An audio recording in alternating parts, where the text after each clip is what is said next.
Hello everyone, welcome to technical Baatcheet. तो guys, आज की इस वीडियो में हम लोग एक और पैटर्न बनाने वाले हैं, दैट इज़ एन।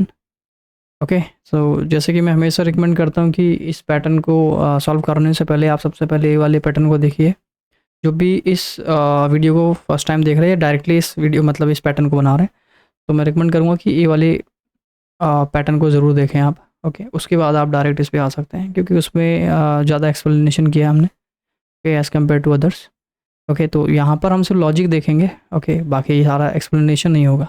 ओके, जैसे जितना हमने ए में किया है, क्यों? क्योंकि सभी में सेम ही है। सारा कुछ एक्सप्लेनेशन सेम है, बस लॉजिक थोड़ा चेंज है, तो वही लॉजिक यहाँ पर हम डिस्कस करने वाले हैं। ओके, तो आइए स्टार्ट करते हैं। तो यहाँ पर हमें एन बनाना है, और मैं हमेशा बताता हूँ कि ये हमारे कॉलम्स हैं। ओके, टॉप टू बॉटम, और ये है हमारे पास रोज़। ओके, कॉलम्स एंड रोज़। तो यहाँ पर अगर आप ध्यान से देखें, तो ये लाइन जो है टॉप टू बॉटम जाएगी, और ये जो लाइन है लेफ़्ट टू राइट जाएगी। तो यहाँ पर ये जो एक बॉक्स है ना, इसमें दोनों लाइंस जो है क्रॉस होती हैं। मतलब हर एक बॉक्स के अंदर आप देखोगे तो दो चीज़ें मिलेंगी आपको, रो एंड कॉलम। ओके, तो यहाँ पर इस बॉक्स में जो है दो वैल्यू हैं।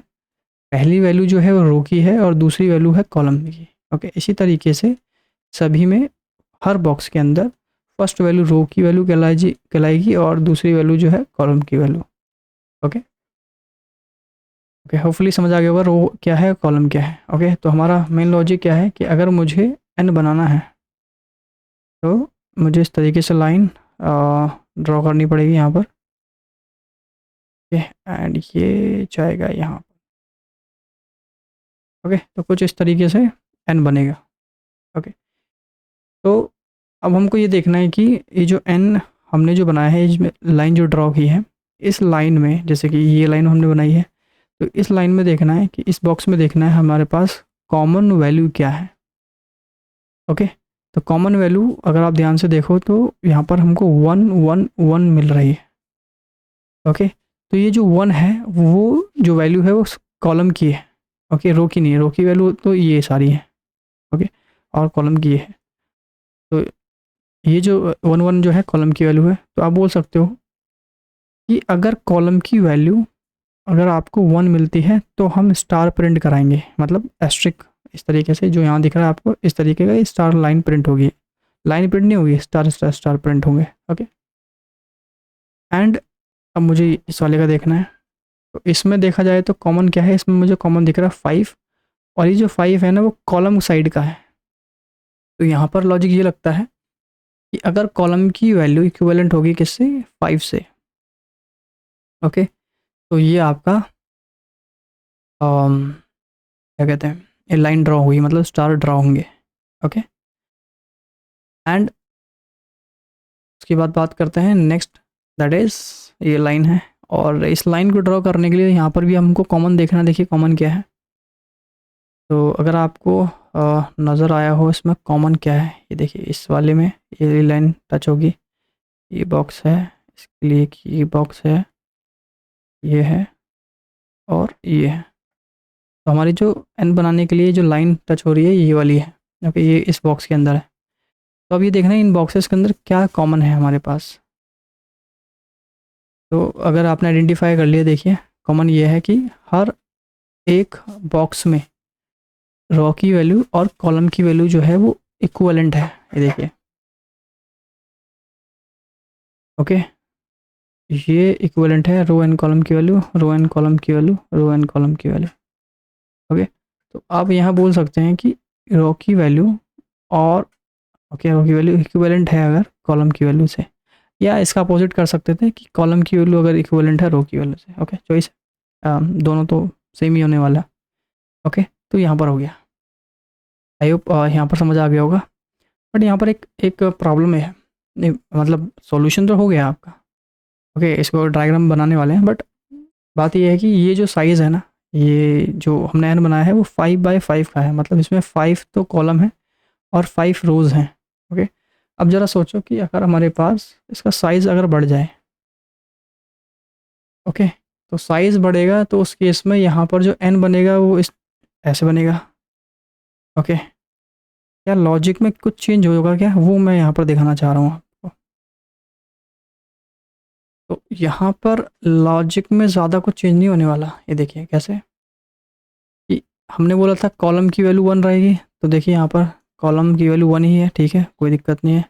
और यहाँ पर चेंज हुआ, देखिए कॉलम की वैल्यू पहले हमारे पास 5 हुआ करती थी, अब 7 हो गई। 7 क्यों हो गई? क्योंकि ये जो डायग्राम है ये 7 बाय 7 का, मतलब इसमें 7 रोज हैं, 7 कॉलम है। ओके, तो 7 रो एंड 7 कॉलम यहाँ चेंज हुआ है और तो कहीं चेंज नहीं हुआ। ओके, ये जो लाइन है ड्रॉ करेंगे डायगोनल वाली लाइन, तो यहाँ तो rho equal two column same है। तो अगर आपने ध्यान दिया हो लॉजिक में यहाँ पर चेंज हुआ है इस जगह पर, क्यों? जब इसका साइज बढ़ेगा तब। ओके, अब 7 है तो 7 यहाँ पर हमने लिखा, अगर 9 होगा तो 9 लिखना पड़ेगा। तो हर बार वैल्यू चेंज हो रही है ना। तो हम अपने प्रोग्राम में कहीं ना कहीं ये तो बताएंगे ना कि ये जो साइज़ है इसका कितना रहेगा, 5 रहेगा, 7 रहेगा या 9 रहेगा। तो किसी ना किसी वेरिएबल में हम उसको रखेंगे, लाइक 7 रहेगा तो 7, 5 रहेगा तो 5, है ना। तो कोई एक वेरिएबल डिसाइड करेगा जिसका साइज़ क्या रखना है, और 5 बाय 5 या 7 बाय 7। तो हम क्या करेंगे, ये जो वेरिएबल है ना जो डिसाइड करेगा कि इसका साइज़ क्या रहेगा, उसी वेरिएबल को उठाकर इसकी जगह पर हम रख देंगे कि भाई जो वेरिएबल यहाँ पर होगा, जैसे 7 बाय 7 का है तो 7 आ जाएगा, 5 बाय 5 का रहेगा तो 5 आ जाएगा। तो ये जो वैल्यू है इसको हार्ड कोड ना करके हम इसकी जगह पर वेरिएबल यूज़ कर लेंगे। उससे हमको ये फ़ायदा हो जाएगा कि जो वैल्यू मैं वेरिएबल में डालूंगा वही वैल्यू मैं यहाँ यूज़ कर लूँगा, मतलब नंबर की जगह, मतलब हार्ड कोडेड की जगह पर नंबर मैं लिख दूंगा, वेरिएबल टाइप कर दूंगा। ओके, चलिए प्रोग्राम बनाते हैं एक बार और क्लियर होगा। तो अभी मैं 5 बाय 5 का बनाने वाला हूँ, तो मैं यहाँ पर डिसाइड कर देता हूँ कि जो रो एंड कॉलम बनेंगे वो 5 बाय 5 के बनने वाले हैं। ओके, एंड ये जो लूप है जो अभी बना रहा हूँ, ये हमने ए वाले पैटर्न में अच्छे से समझा है क्यों लिख रहे हैं हम लोग। ओके, तो ये तो आपको लिखना ही है, 2 लूप तो हर बार आपको लिखनी पड़ेंगे। ओके, और सी इन रेंज, रेंज में बोलिए 1 से स्टार्ट करो और नंबर +1। तो नंबर +1 का मतलब पता गया, नंबर में 5 है तो नंबर +1 +6 तक जाएगा, मतलब 1 से लेकर 5 तक काउंटिंग होगी, क्योंकि लास्ट वाली वैल्यू को तो एक्सक्लूड करते ही हैं हम लोग। ओके, तो ये नहीं पता तो आपको लूप देखना पड़ेगा एक बार। ओके, लूप ज़रूरी है उसके लिए आपको। चलिए, तो मेन लॉजिक हमको यहाँ लिखना है। देखिए लॉजिक क्या था कि कॉलम की वैल्यू हमेशा क्या रहेगी, 1, या फिर कॉलम की वैल्यू इक्विवेलेंट हो जो नंबर में दिया गया है। ओके, जो भी साइज़ है, या फिर रो की वैल्यू जो है इक्वल टू क्या होगी, कॉलम के बराबर। तो आप क्या करो, स्टार प्रिंट कराते हुए चलो एंड करो। ओके, इसका ड्राई रन आप लोग कर लेना।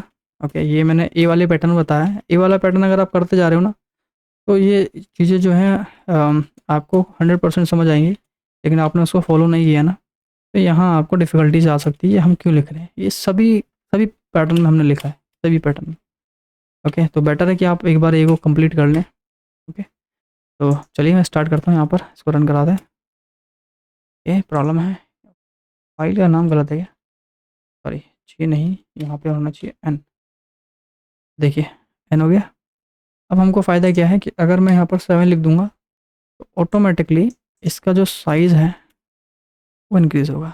लेकिन जो हमने पहले किया था, लेट सपोज अगर मैं फिक्स कर दूँ, ओके, मतलब मैंने अगर यहाँ पर मैनुअली 7 कर दिया, ओके, तो ठीक है कोई दिक्कत नहीं। लेकिन अगर मैंने नंबर में लिखा क्या 5, तो मैं पैटर्न बना रहा हूँ 5 बाय 5 का, और यहाँ पर देखिए कुछ अजीब सा हो रहा है।